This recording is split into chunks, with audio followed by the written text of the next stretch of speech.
ఆయన కోపపడుతున్నారు?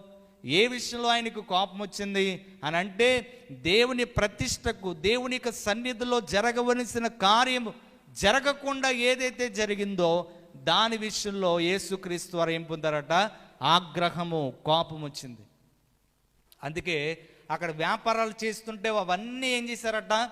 త్రోసివేసి అవన్నీ పడగొట్టి ఆయన చెప్పిన మాట ఏంటంటే, నా మందిరము ప్రార్థనా మందిరము. హల్లెలూయా. ప్రార్థనా మందిరము, దేవునికి మందిరాన్ని ఎటకారంగా తీసుకోవడానికి వీలు లేదు. దేవునికి మందిరంలో జరగవలసిన విషయం ఏంటంటే ప్రార్థన జరగాలి. దేవునికి మందిరంలో జరగవలసిన విషయాలు ఏంటంటే దేవునికి ఇష్టమైన కార్యాలు ఇక్కడ జరగాలి. దేవునికి మందిరంలో జరగవలసిన విషయాలు ఏంటంటే ప్రార్థన, వాక్యము, దైవికమైన కార్యాలు ఇక్కడ జరగాలి.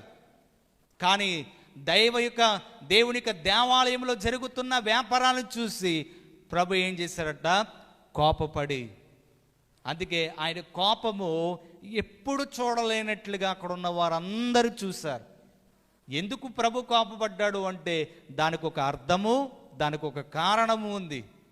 ఈరోజు ప్రభు ఎంత ప్రేమామయుడో, ప్రభు కార్యాలు జరిగేటప్పుడు, ప్రభు సన్నిధిలో క్రమము లేనప్పుడు, ప్రభు సన్నిధిలో జరగలేనప్పుడు ఆయన కోపము సింహం వలె, గర్జించు సింహం వలె ఉంటుంది.